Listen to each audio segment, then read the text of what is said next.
From the moment Mace laid out the plan, I knew this job would either make us rich or get us buried 6 feet under. He called it the Tombstone Vault, not because of any real connection to the dead, but because anyone who tried hitting it failed and got locked up, or worse. I wasn't superstitious, but hearing that name made me uneasy. The bank sat smack in the middle of Crestmont, a small city packed with history, but no one left to care. Built in the 1800s, it had a reputation for being impenetrable, at least from above. Cameras, guards, steel-reinforced doors, the usual fortress setup.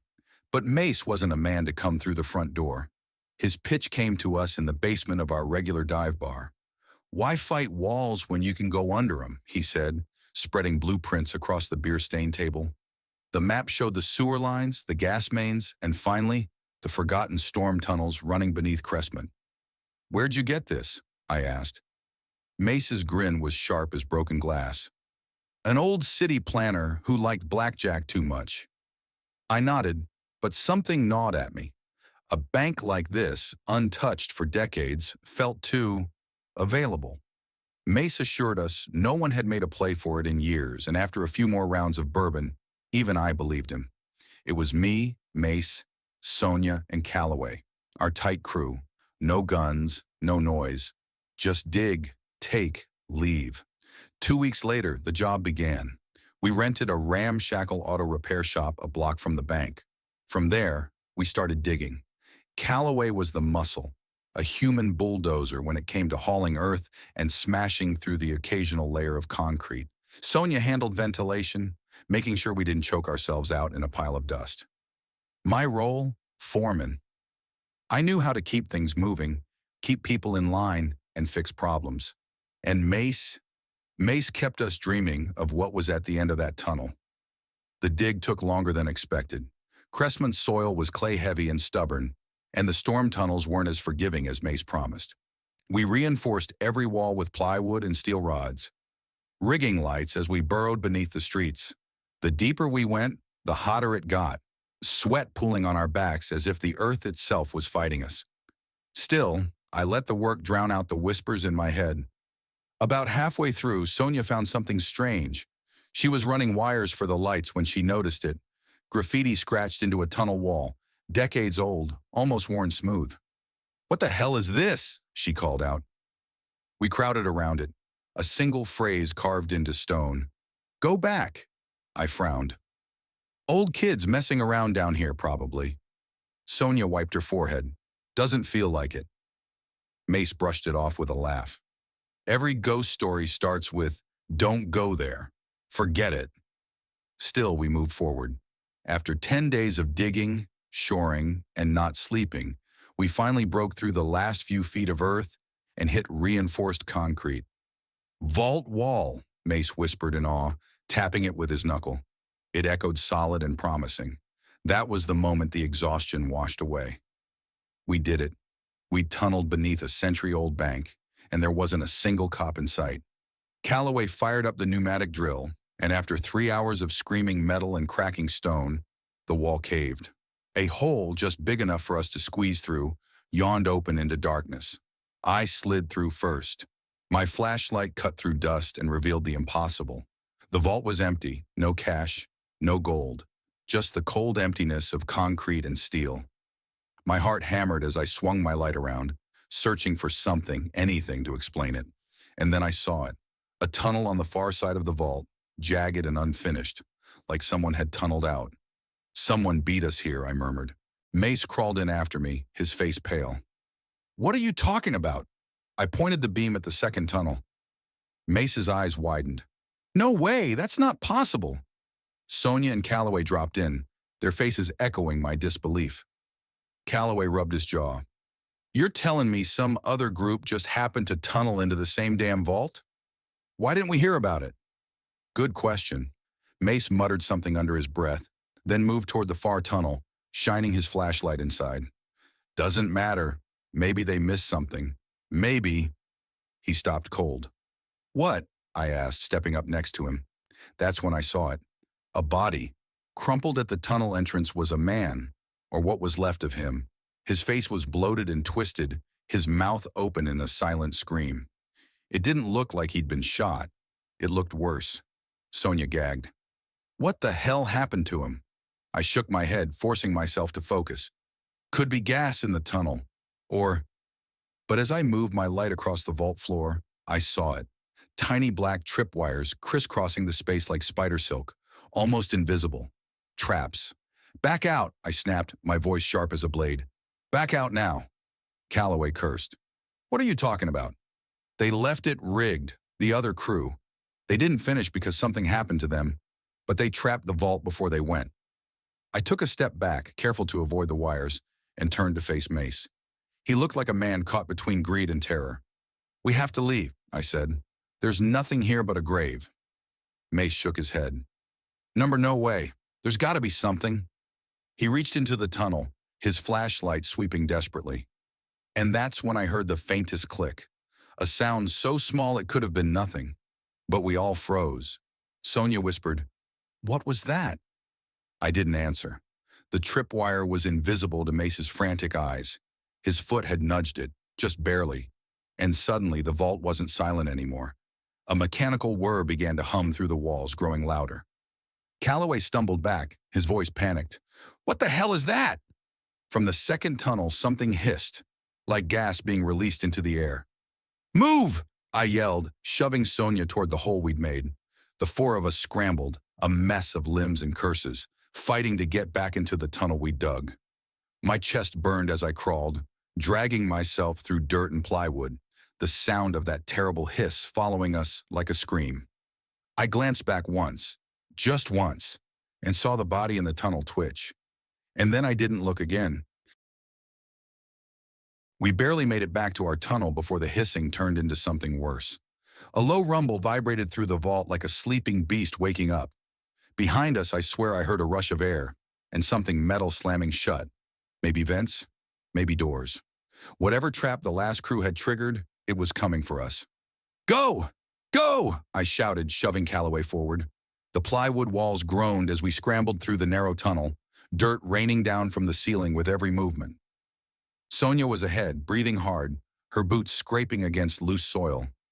Calloway followed, his massive frame shaking the tunnel like it might collapse.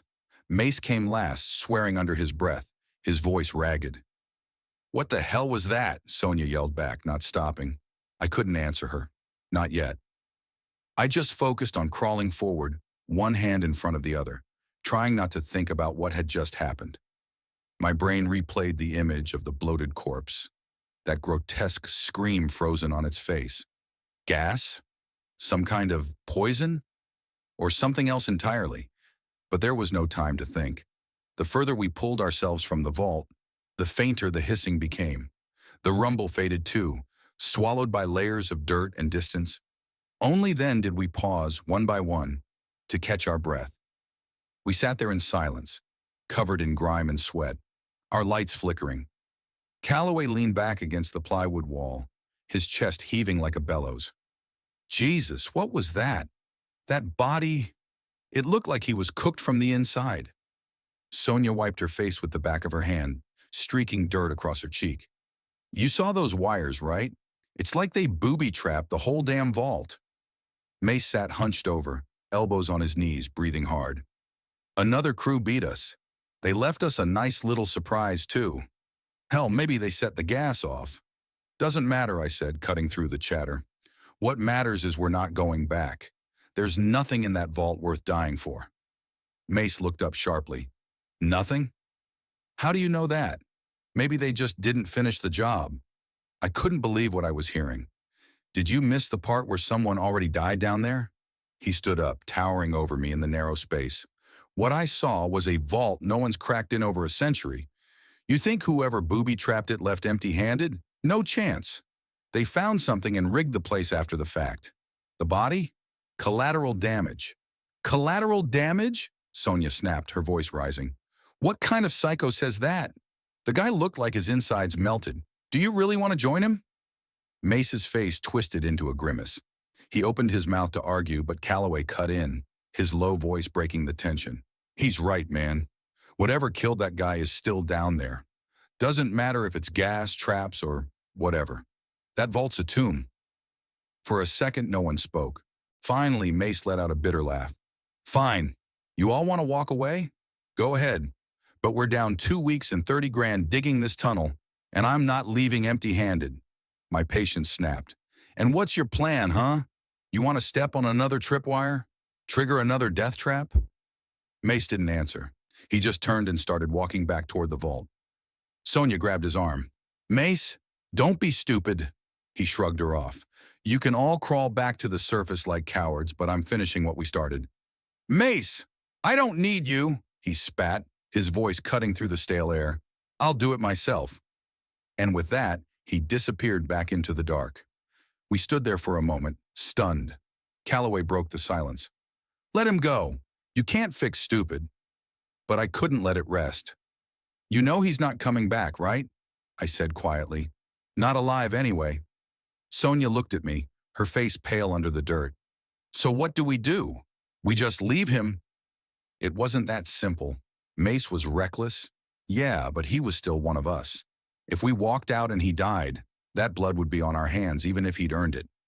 Calloway seemed to read my thoughts. Don't even think about it, Eddie. You go after him. You'll get yourself killed too. I ran a hand through my filthy hair, my heart pounding. He's got no idea what he's walking into. The traps, the gas. Hell, we don't even know what else is down there. Sonia shook her head. He's a grown man, Eddie. If he wants to throw himself into the fire, let him. Calloway sighed. I'm with her. He made his choice. We pack up, crawl out of here, and never look back.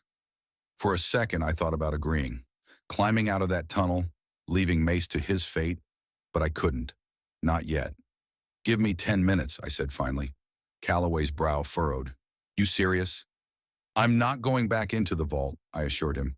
But I'll go to the edge. Maybe I can talk him out of it. If not, I'm done. Fine, Calloway muttered. But I'm not digging you out if you don't come back. I grabbed my flashlight and crawled back down the tunnel. My stomach churned with every inch I moved closer to the vault. The air grew heavier, hotter, and the quiet felt wrong, like the earth itself was holding its breath. When I reached the hole we'd punched in the vault wall, I stopped. I could see Mace's flashlight sweeping across the floor on the other side, bobbing erratically as he moved. Mace! I shouted. My voice echoed through the emptiness. The light froze. Eddie! Get out of there! I yelled. You're walking into a trap. Mace laughed, a hollow manic sound. Too late for that, Eddie. You wouldn't believe what I found. And then his flashlight flickered. I watched, helpless as the light tilted and hit the ground rolling. Mace screamed, not a yell, not a curse, a scream. And then the vault was dark. Mace's scream tore through me like a live wire, sparking every nerve and igniting panic deep in my chest. Then silence. A thick, suffocating silence, broken only by the sound of my own ragged breathing. The flashlight beam that had been Mace's last lifeline flickered once, then died completely. I stayed frozen at the edge of the tunnel, my heart slamming against my ribs, my mind fighting the primal instinct to run. I could see nothing through the jagged hole into the vault. Just blackness, deep and absolute, like the inside of a coffin. Mace! I called out, my voice shaking. Mace! Nothing. Damn it, I whispered, clenching my fists until my fingernails bit into my palms. Every bone in my body screamed at me to crawl back, to leave this place, to never look back. And yet I stayed. Eddie! Sonia's voice came echoing through the tunnel behind me. A moment later, her flashlight hit me, blinding me for a second. She'd followed, her face tight with fear and anger. What the hell happened? Mace is gone, I said quietly. I wasn't sure what that even meant, but I could still hear the scream ringing in my ears. She came closer, crouching beside me at the edge of the tunnel.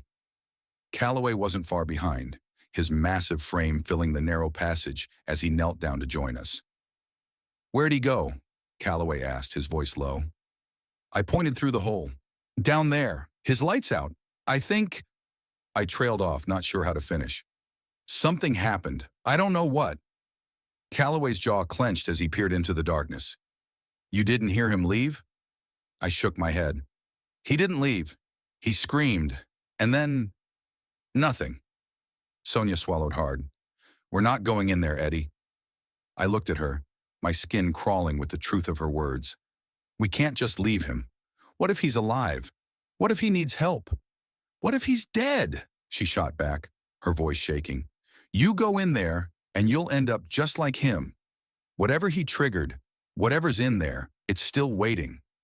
The three of us stared into the black void of the vault, and for the first time since we'd started this job, I felt like we'd stumbled onto something bigger than us. Something wrong. Calloway ran a hand through his dirt-covered hair. We gotta get out of here. Forget Mace. Forget the money. This whole thing's cursed.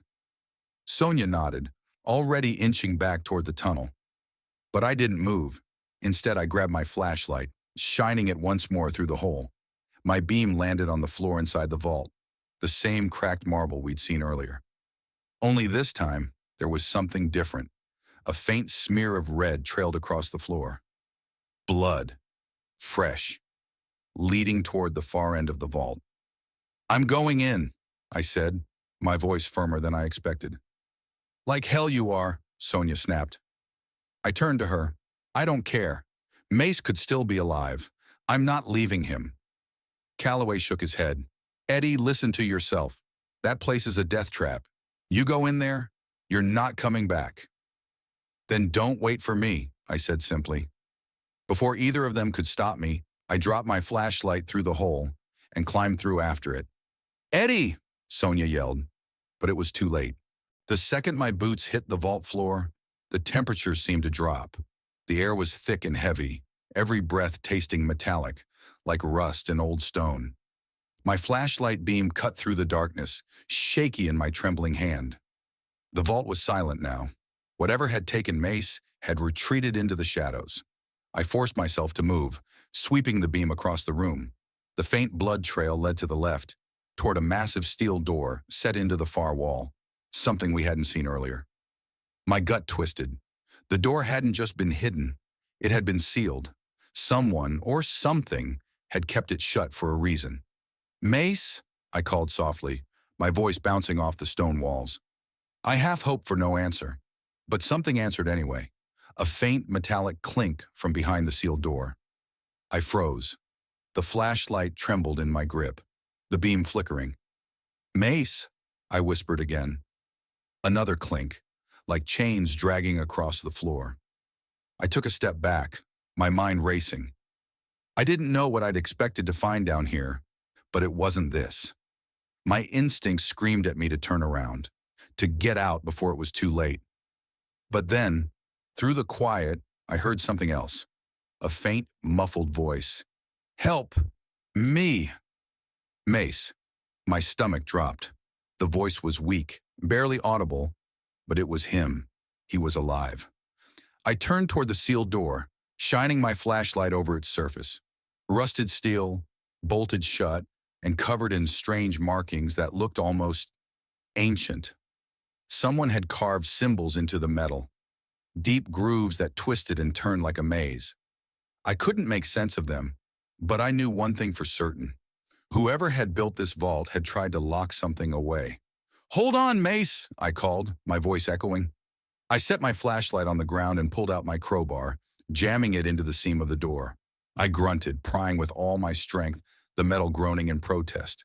Dust rained down from the ceiling. Come on, I muttered, sweat dripping down my face. With one final heave, the rusted bolts gave way. The door shuddered, then slowly swung open with a screech that sent chills through my bones. What I saw on the other side made my blood run cold. Mace was there, crumpled on the floor. His clothes were torn, his face pale, his body trembling. Chains lay in a heap next to him, broken. But it wasn't just him. The air behind him shimmered, almost like heat rising off asphalt. But instead of warmth, it radiated something else, something cold and unnatural.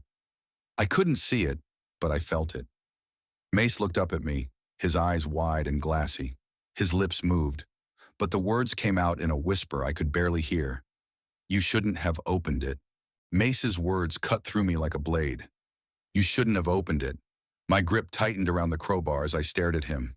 His eyes, glassy and hollow, were fixed on something beyond me, something in the dark. Mace, we're getting you out of here, I said, though my voice trembled. I forced myself to move, stepping into the room to grab him. My boots echoed against the stone, and every step made me feel like I was trespassing somewhere I didn't belong. The air was wrong. It pressed against me, like invisible hands reaching out to hold me back. Mace flinched as I knelt beside him, his body shaking uncontrollably. His skin was cold, almost clammy, and his breath came in shallow gasps. "You let it out," he whispered, his voice barely audible. "What? What are you talking about?" I grabbed his arm to pull him up, but he yanked it free with surprising strength. "Mace, come on!" "You don't understand," he choked. "It's here. It's always been here." I felt it then. Something moved behind me.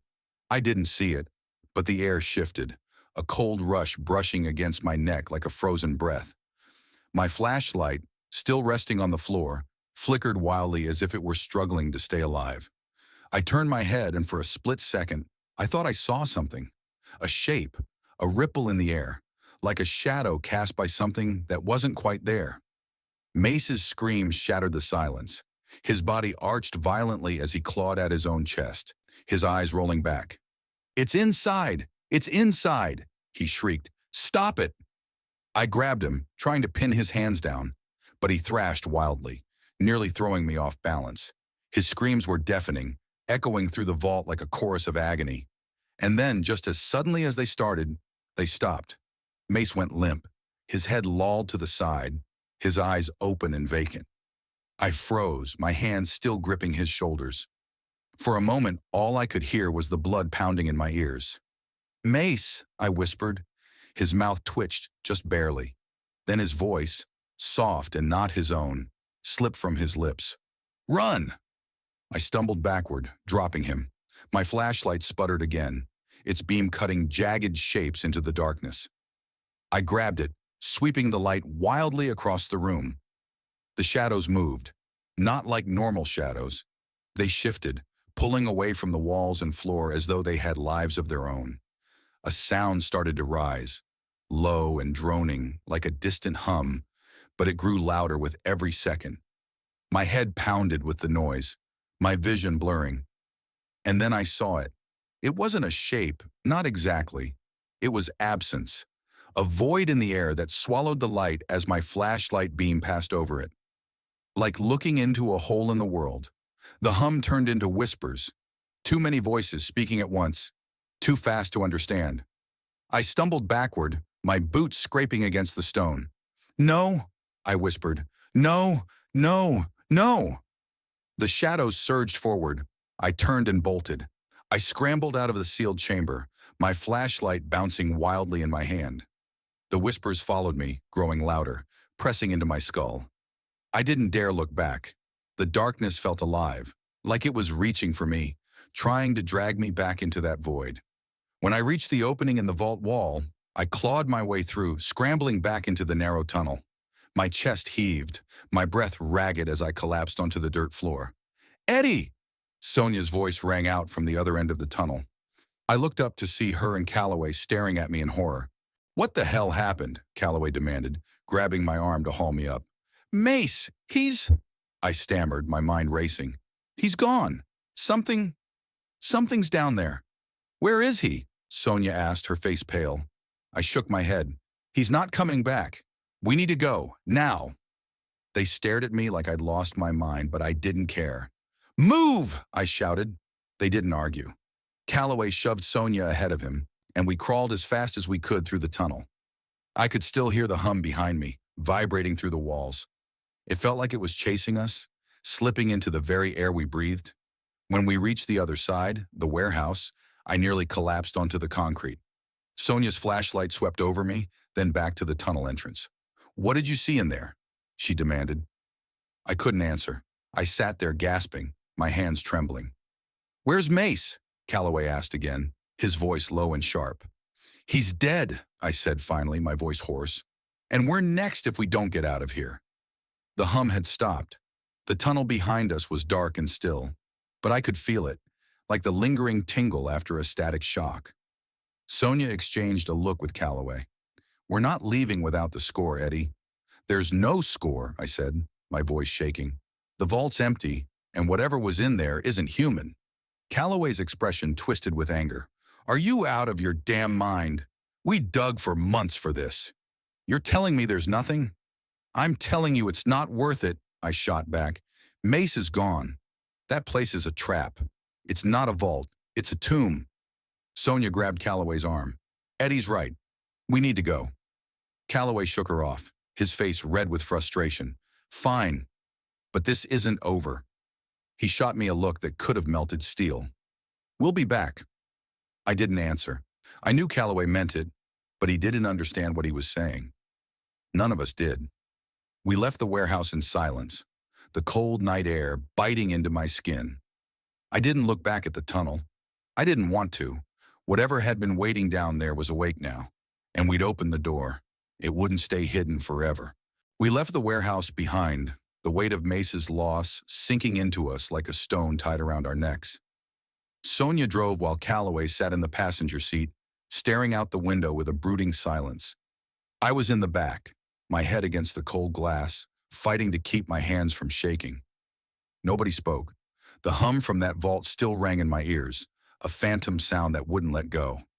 I swore I could still feel that thing, whatever it was, watching me, even from miles away. Where to? Sonia finally asked, breaking the silence. Safe house, Calloway muttered. His voice was flat, as though Mace's death had taken a part of him too. Safe? I scoffed, my voice hoarse. Safe doesn't exist anymore. Enough, Eddie, Calloway growled, turning in his seat to glare at me. His face was pale, but his eyes burned with anger. You want to lose it? Fine. But don't drag us down with you. I'm telling you, there's no point in staying together, I shot back. Whatever we let loose down there, it's not done with us. Sonia tightened her grip on the wheel, her knuckles white. Just stop it, both of you. We arrived at the safe house an hour later, a dingy two-story apartment buried in the middle of an industrial neighborhood. From the outside, it looked abandoned, its windows covered in grime and its walls stained from years of neglect. It was the perfect hideout, once. Inside, the air was stale, but familiar. Old furniture, mismatched dishes, a kitchen table scarred with cigarette burns. It was one of those places only people like us could find comfort in. I sank onto the threadbare couch while Sonia locked the door behind us. Calloway paced the room like a caged animal, his boots thudding heavily against the wooden floor. We regroup here, figure out our next move. There's no next move, I said, my voice low. Calloway, you saw it. That vault wasn't empty because someone got there first. It's because whatever was in there doesn't belong to this world. Calloway stopped pacing and turned to face me. You think I'm just going to walk away? His voice was sharp, dangerous. Months of planning, hundreds of hours spent digging. We earned that score. Earned it? Mace is dead because of that score, I snapped, standing to meet him. You think I want to walk away? I don't.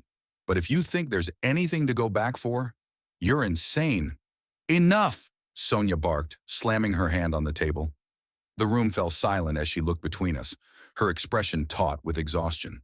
Arguing isn't going to bring Mace back. It's not going to change what happened. We need to figure this out, together. I sat back down, my heart still racing. Calloway turned away, rubbing the back of his neck as if trying to calm himself. Sonia sighed. Listen, that thing, whatever you're talking about, I didn't see it, okay? But I believe you, Eddie. I do. And you're right. Something isn't right here. Something's very wrong, I murmured. I can still feel it, like it followed us. The moment the words left my mouth, the lights flickered. The three of us froze. The room dimmed as the ceiling bulb sputtered, buzzing faintly before returning to full light. Calloway looked up, his brows furrowed. What the hell? My blood ran cold. The hum was back, faint but unmistakable. It slithered into the room, crawling into my ears like it had come out of the very walls. I turned my head slowly toward the window, my breath catching in my throat. The shadows were moving again. It wasn't obvious at first, just the slightest flicker at the edges of the curtains. I stood without thinking, my eyes locked on the window. The hum grew louder, vibrating in my chest. "Do you hear that?" Sonia whispered, her voice barely audible. Calloway noticed it too. "What's going on?" "Get away from the windows," I said, my voice tight. They didn't question me. Sonia grabbed a chair and wedged it under the doorknob while Calloway pulled the curtain shut. The room plunged into darkness, save for the light of the flickering bulb above us. And then the shadows moved inside. It started near the far corner of the room. The darkness stretched and swelled, bleeding across the floor like ink. My flashlight was in my pocket. I yanked it out and clicked it on, pointing it toward the growing void. The beam cut through the black, but it didn't stop it. The shadows recoiled, then slithered back as if testing us. "What is that?" Sonia gasped. "Whatever we let loose," I said, my voice shaking. The shadows moved faster now, darting across the walls and ceiling. The whispers returned, 1,000 voices speaking at once, too garbled to understand. Calloway grabbed the closest thing he could find, a rusted pipe from the corner, and stood beside me. "It's trying to get in," he said, his voice trembling. "It's already in," I replied. Suddenly the whisper stopped. The room fell dead silent. Even the hum was gone. The light bulb shattered. The room plunged into blackness. Sonia screamed, and Calloway cursed as something heavy thudded against the wall. I swung the flashlight wildly, the beam slicing through the dark. For a split second I saw it, that same absence, a void that moved, seething with impossible shapes. "Move! Get out!" I shouted. Calloway grabbed Sonia, dragging her toward the door. I followed, but the shadows surged after us, chasing us like a living tide. The whispers rose again, louder than before. My ears ached from the sound, my vision swimming. We barreled out of the safe house and into the cold night air, stumbling onto the empty street. The moment I crossed the threshold, the whisper stopped. I turned back to look at the house, my breath fogging in the freezing air. The windows were dark, silent. Sonia was doubled over, gasping for breath. Calloway stood beside her, his face pale as death. "We can't run forever," I whispered, more to myself than to them. The truth was sinking in now. There was no escaping this. Whatever we'd let loose in that vault had latched onto us, and it wasn't going to stop. Not until it finished what it had started. We didn't stop moving until sunrise. I don't even remember half the drive. Sonia was at the wheel, her face drained of all color, hands trembling as she gripped the steering wheel so tightly her knuckles turned white. Calloway was passed out in the passenger seat, his head against the window, snoring faintly. I sat in the back, hunched over and staring at the nothingness outside. The city had given way to endless countryside, and I only realized where we were when Sonia finally spoke. "Eddie, I can't drive anymore." I snapped out of my stupor and looked at her. She was exhausted, bags under her bloodshot eyes, her hair matted with sweat. I glanced at the fuel gauge, almost empty. We pulled off the road and onto a dirt path, parking behind an abandoned gas station. The building was half collapsed, windows shattered, weeds growing where customers once stood. Perfect. No one would find us here. Calloway woke up with a start as Sonia shut off the engine. "Where the hell are we?" "Nowhere," I muttered, stepping out into the cold morning air. "Exactly where we need to be." Sonia leaned against the car and lit a cigarette. "I can't do this anymore," she whispered. Her voice cracked, and for the first time since Mace's death, I saw tears in her eyes. "Whatever's following us, it's killing us, one by one." I didn't argue. I wanted to say something comforting. Hell, anything. But the truth was, she was right. I stared at the horizon, watching the sky grow brighter, thinking about that thing from the vault. It wasn't just a force. It wasn't just an accident. It was alive, thinking, waiting, and now it was hunting us. "We'll figure it out," I finally said. Though I didn't believe it. Calloway climbed out of the car, running a hand through his disheveled hair. "What's the plan, Eddie? Are we just going to keep running until we drop dead?" "I don't know yet," I admitted. I could feel his anger bubbling up, his frustration building. I couldn't blame him. It was my idea to dig into that vault, my promise that the score would set us up for life. Now Mace was gone, Sonia was falling apart, and Calloway was starting to unravel. "We need to stop it," Sonia said suddenly. Her voice steadied as she wiped her eyes and looked at us. "If we keep running, it'll find us. If we try to hide, it'll get in again. We have to stop whatever this thing is. How? Calloway growled. You want to go back to that godforsaken tunnel and, what, fight shadows? No, I said quietly. We don't need to fight it. We need to understand it. Calloway shot me a glare. Are you out of your damn mind? Think about it, I insisted. We still don't know what we stumbled into. If we can figure out what it is, what it wants, we might be able to stop it. Sonia nodded, her confidence growing. Maybe there's something we missed. The vault wasn't empty, Eddie.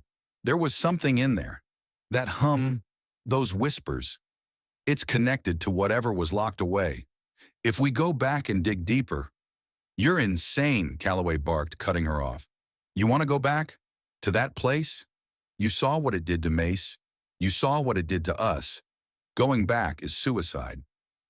I felt the fear rise in my chest again. Calloway wasn't wrong.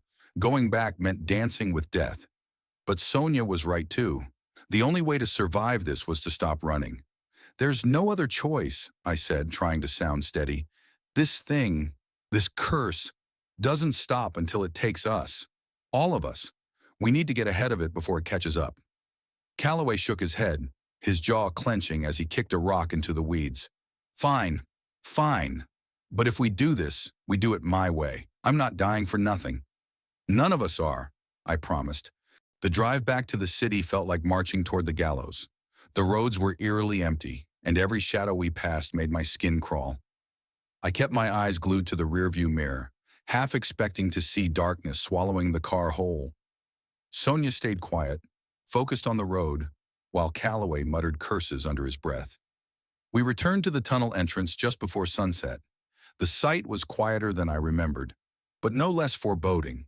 The makeshift wooden planks we'd used to block the entrance had been shoved aside, as though something had forced its way out. I felt my stomach twist. This place is wrong, Sonia said softly, staring at the dark mouth of the tunnel. Calloway grabbed a crowbar from the trunk, his knuckles tight around the handle. Let's get this over with. We climbed down, our flashlights cutting through the darkness. The tunnel looked worse than before. Walls cracked, bits of earth crumbling underfoot. That hum returned the deeper we went, vibrating through the air and into my bones. It grew louder with every step. My heart pounded like a drum in my chest. The vault door was still open when we reached it. It looked impossibly heavy, its edges scorched black.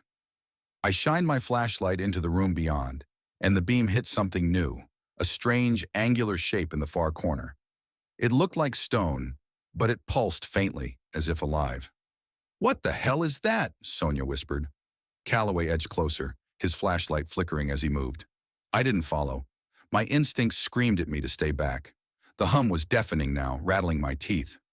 I watched as Calloway reached out with his crowbar, tapping the strange shape once. Nothing happened. Then everything happened at once. The walls shook violently, dirt raining down around us. The hum shifted into a shriek, low and guttural, like the cry of something ancient. Sonia screamed, stumbling back, and I grabbed her arm to keep her from falling. Calloway, I shouted. Calloway turned to run, but the shadows exploded from the walls, rushing toward him like a tidal wave. The flashlight dropped from his hand and shattered against the ground. In the chaos, I saw his face, eyes wide with terror, before the darkness swallowed him whole. Sonia yanked me toward the tunnel. We ran, the sound of the shriek chasing us, getting closer. The earth beneath us trembled, the tunnel collapsing behind us. I didn't look back. I couldn't. We burst out into the night, stumbling onto the cold ground. The tunnel entrance shuddered once, then crumbled in on itself, sealing whatever was inside. We sat there for a long time, gasping for breath. I looked at Sonia, her face streaked with dirt and tears. It's not over, I said quietly. She didn't argue. We both knew the truth. The shadows weren't buried. They were coming for us. The air outside the collapsed tunnel felt heavy, like it carried the weight of all the lives that had been lost beneath it. The chill of the night bit at my skin, but it wasn't just the cold that made me shiver. Something had changed when the tunnel collapsed. Something intangible, but undeniable. Sonia sat beside me on the cracked asphalt, her head buried in her hands. She hadn't said a word since we scrambled out of the darkness, leaving Calloway to whatever fate had claimed Mace. I wanted to say something to comfort her, but the truth hung between us like a specter. We were both as good as dead. I forced myself to focus. I couldn't afford to spiral. Not now. We need to get out of here, I said, my voice breaking the oppressive silence. Sonia looked up, her eyes red-rimmed and hollow. Where? She had a point. There was nowhere to go. Whatever we'd awakened in the vault wasn't bound by walls or tunnels. It was in the air now, in the shadows, in us. I stood, ignoring the ache in my legs and the throbbing in my head. Anywhere but here, I said. We have to move. Sonia didn't argue. She climbed to her feet, her movements stiff and mechanical, like a marionette with its strings tangled. Together we trudged down the darkened street, the faint glow of streetlights in the distance our only guide. The hum was gone, but the silence was worse. It pressed against us, thick and suffocating, like the world was holding its breath. Every now and then, I thought I heard whispers, faint and indistinct, just at the edge of my hearing.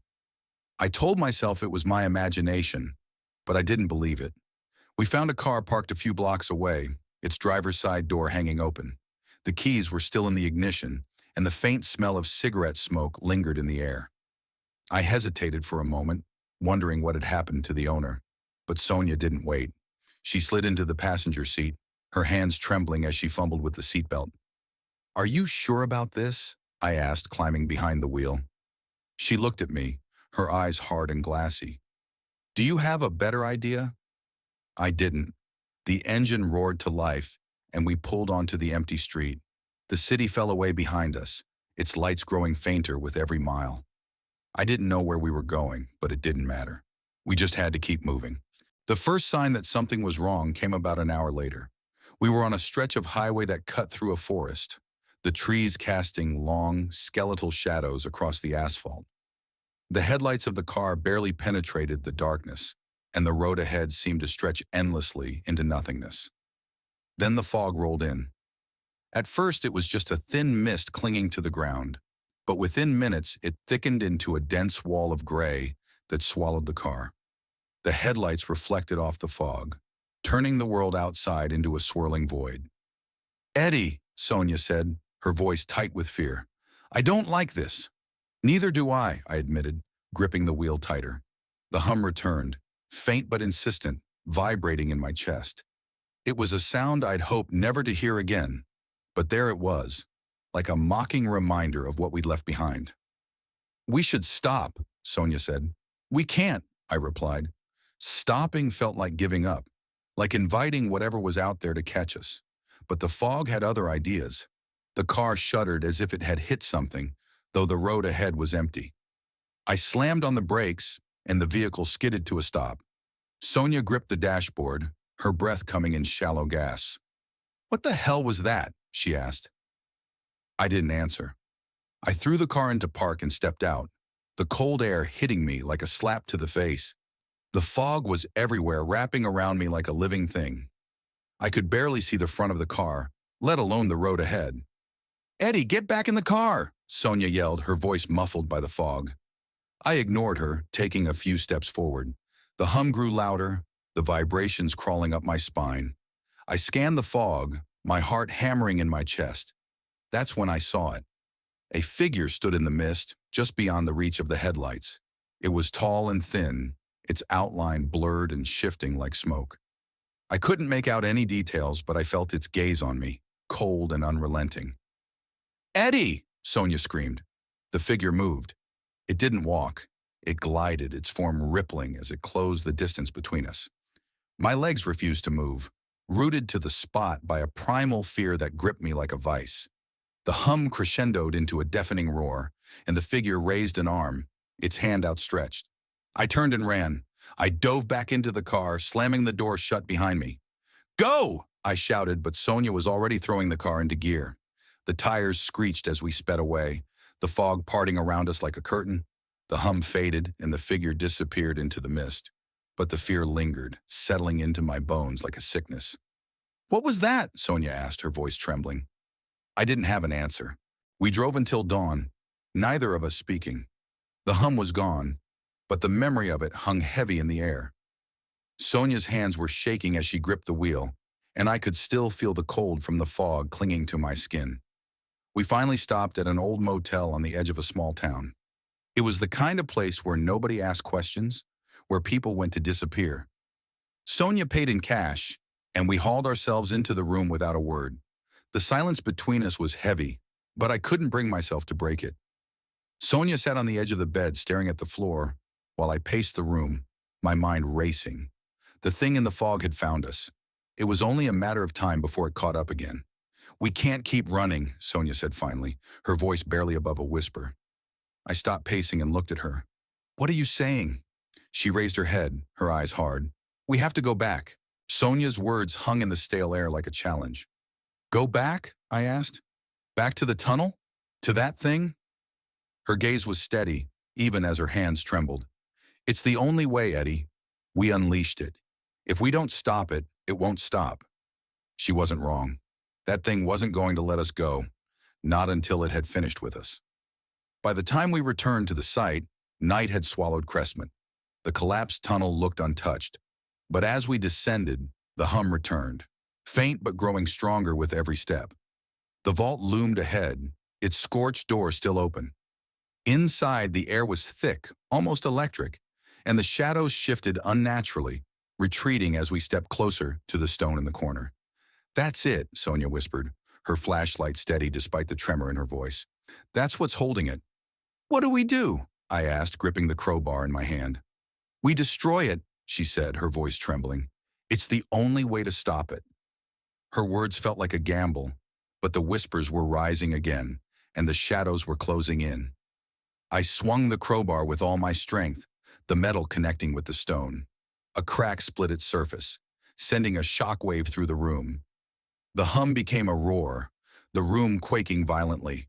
Shadows surged toward the fractured prison, writhing and screaming. "Run!" Sonia yelled, grabbing my arm.